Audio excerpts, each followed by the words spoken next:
یہ ماہ سیام میں سخت گرمی، زبان کانٹا بن گئی، حلق خشک ہو گیا اور ہم پانی نہیں پی رہے، ٹھنڈا پانی دستیاب ہے، کوئی دیکھ بھی نہیں رہا، وضو کرتے بھی احتیاط کرتے ہیں، میاں کیوں نہیں پانی کا 2 گھونٹ لے لیتے، ٹھنڈا پانی ہے، میٹھا پانی ہے۔ کہا ہم نے روزہ رکھا ہے، اللہ دیکھ رہا ہے۔ ماہ سیام میں ہم پانی نہیں لیتے، اس لیے ہمیں یہ یقین ہوتا ہے تنہائی میں بھی اللہ دیکھ رہا ہے۔ یار جو اللہ رمضان میں دیکھتا ہے وہ غیر رمضان میں بھی دیکھتا ہے۔ پانی پینے لگو تو دیکھتا ہے، رشوت لینے لگو تو تب بھی دیکھتا ہے، آنکھ بھٹکے تو تب بھی دیکھتا ہے، خیال بہکے تو تب بھی دیکھتا ہے، سوچوں میں آوارگی آئے تو تب بھی دیکھتا ہے۔ یہ یقین تمہارے ساتھ اگر جڑ جائے کہ تمہارا رب تمہیں دیکھ رہا ہے تو پھر گناہ کرنا مشکل کیا ناممکن ہو جائے گا۔ ان اللہ خبیر بما تعملون، اور جو تم کرتے ہو تمہارا رب اس سے باخبر ہے۔ مت سمجھنا کہ وہ دیکھ نہیں رہا، تم کو چھٹی دے رکھی ہے تو اس کا یہ مطلب نہیں ہے کہ تم اس کی پہنچ سے باہر ہو یا اس کی نگاہوں میں نہیں ہو۔ تمہارے ایک ایک لمحے کو وہ دیکھ رہا ہے، ایک ایک ساعت کو ملاحظہ کر رہا ہے۔ بند کمرے ہوں یا مخفی غاریں، تم جہاں بھی داد عیش دو تمہارا رب تمہیں دیکھ رہا ہے۔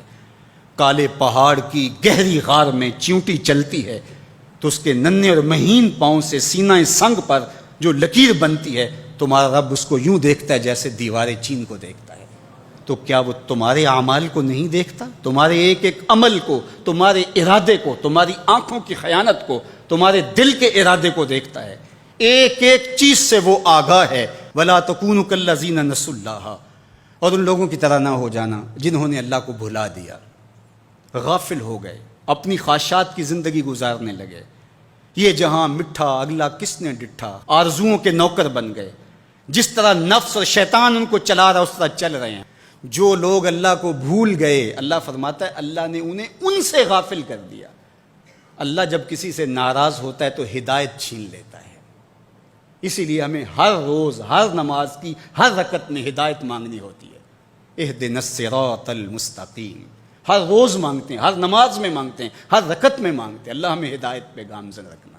اللہ جب کسی سے ناراض ہوتا ہے تو ہدایت کے دیے بجھ جاتے ہیں، اندھیروں میں بھٹکنے لگتا ہے، شیطان اس کو دھوکے میں مبتلا کر دیتا ہے، اسی زندگی کو مقصود زندگی سمجھ لیتا ہے، اس شراب کو آب حیات سمجھ لیتا ہے، جس کو یہ بھی نہ پتا ہو کہ میں ہوں کون، میں کہاں ہوں، میرا مقصد زندگی کیا ہے، مقصد حیات کیا ہے۔ کھانا پینا اور لذتوں کا حصول یہ تو چوپائے بھی کرتے ہیں، تو اشرف المخلوقات کاہے کا ہے۔ یہ زندگی تو ان کی بھی ہے کہ وہ اچھا کھاتے ہیں، تم تو ایک پاؤ بھر گوشت کھا لیتے ہو اور شیر روز ایک ہرن چاٹ جاتا ہے، وہ تیرے سے زیادہ کھاتا ہے، تیرے سے زیادہ طاقتور ہے۔ ہاتھی کا جسم تیرے سے کہیں بڑا ہے، پرندے ہواؤں میں اڑتے ہیں، مچھلی پانی کی تہوں میں اتر جاتی ہیں، عقاب کی نظروں اور بلندی پرواز کی دیکھنے والی ہوتی ہے، کرگس کہاں سے کہاں تک سونگھ لیتی ہے، ان کی قوت شامہ تیرے سے بڑی ہے، لیکن اس کے باوجود بھی افضل تو، اشرف بھی تو، اور اللہ نے اپنی نیابت کا تاج تیرے سر پہ رکھا ہے۔ تو مقصود ہے، تو مسجود الملائک ہے، فرشتوں کی پیشانی تیرے حضور جھکی ہے، تو اپنے آپ سے آشنا ہی نہیں ہے، تجھے پتہ ہی نہیں کہ تو کون ہے۔ تو خدا کو بھول کے سمجھا کہ میری زندگی آزاد ہو گئی، اب میں جو چاہوں کروں، میں خدا کا بھی انکار کر دیا، بلا دیا اس کو۔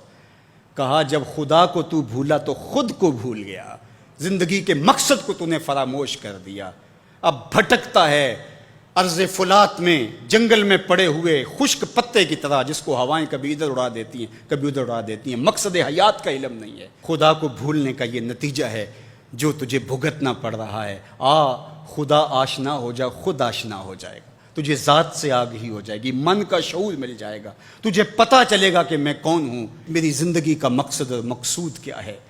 تو اگر تو ایسا نہیں کرے گا تو اللہ تجھے تیرے سے بے خبر کر، تیری ٹانگیں نہیں توڑ دی جائیں گی، تیرا رزق نہیں چھین لیا جائے گا، تیری آنکھوں سے روشنی نہیں اچکی جائے گی، تیرے کانوں کی سماعت نہیں کھینچ لی جائے گی، یہ سب کچھ ہوگا لیکن مقصد زندگی نہیں ہوگا۔ تو کہا اس قرآن سے جڑ جاؤ، اپنی زندگی کو مالک کے سپرد کر دو اور ایک ایک لمحہ مالک کی چوکھٹ پہ گزار دو۔